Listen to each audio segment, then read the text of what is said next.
3, 2,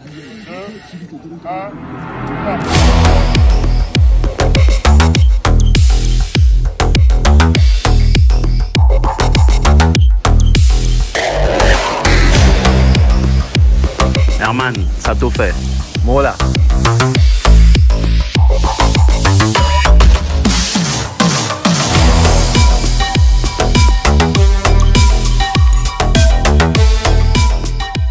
À l'issue de ce premier tronçon, de cette deuxième étape, on a vu la belle victoire des Pays-Bas, en l'occurrence Tern Verstil, qui par la même occasion déshabille Herman Keller. À noter, le premier Guyanais, Laversane, très loin, 13e, il prend la 13e place de ce contre-la-montre. Cet après-midi, il faudra s'attendre quand même à un bouleversement peut-être de cette situation, car les coureurs qui sont moins bons rouleurs, mais meilleurs grimpeurs, vont certainement passer à l'attaque.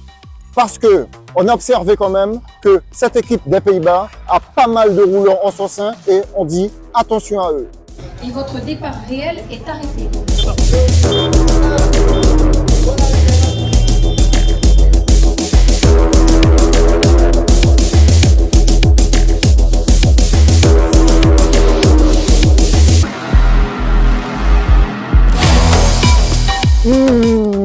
Les chamans viennent de voir passer la garde rapprochée de l'équipe du maillot jaune, l'équipe des Pays-Bas.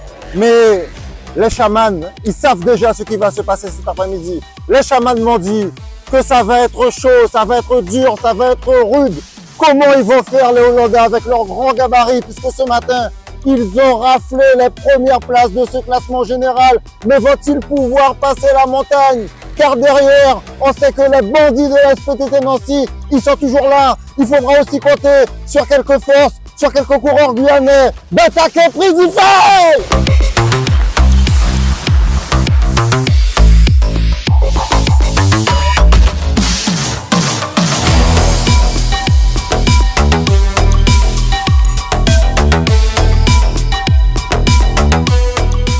Pendant que certains sont en train de siroter ici, sur le pont de la Comté, sur le banc de sable, les Hollandais n'ont pas le temps de siroter car aux avant-postes, on a un groupe de 17.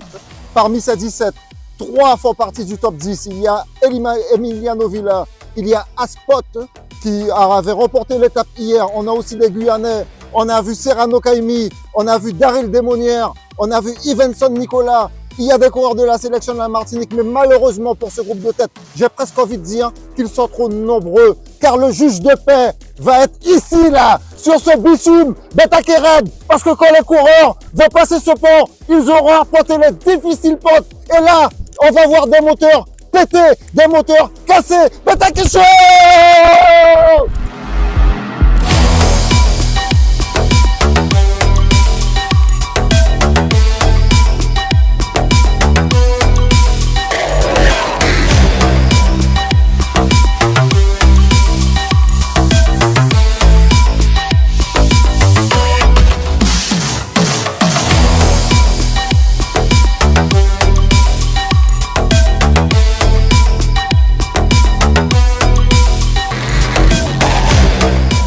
Samothée Dizot, je vous avais dit qu'il y aurait eu des dégâts sur cette portion de la route de l'Est. Désormais, 9 en tête. On retrouve le même Anthony Aspot, d'Haguenau, virtuel maillot jaune, puisque derrière, le porteur de la tunique jaune, le sociétaire de l'équipe des Pays-Bas, est en perdition. Il est aux oubliettes, puisqu'il n'a plus d'équipier à côté de lui. Derrière, ça ne pourra plus revenir. On peut d'ores et déjà vous annoncer que le patron là se trouve là, dans cette échappée. Ouais, il se trouve là. Il s'appelle Anthony, il se trouve là. Betaké chaud. On a aussi Nicolas Ivenson. Nicolas Ivenson est là. Mon Dieu, Betaké chaud. Betaké Prisifay!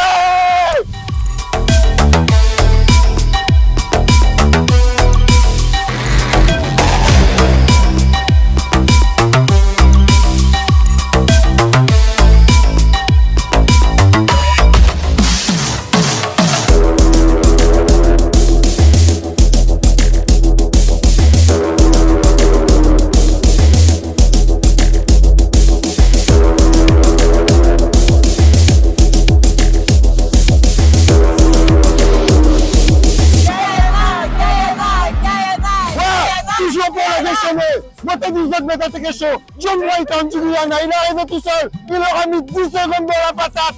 On a vu le coureur Aspo C'est le nouveau maillot jaune. Derrière, comment il s'appelle? Le coureur des Pays-Bas, piégé. Il a pris plus de 3 minutes de la face. Demain, troisième étape. Beta Kecho!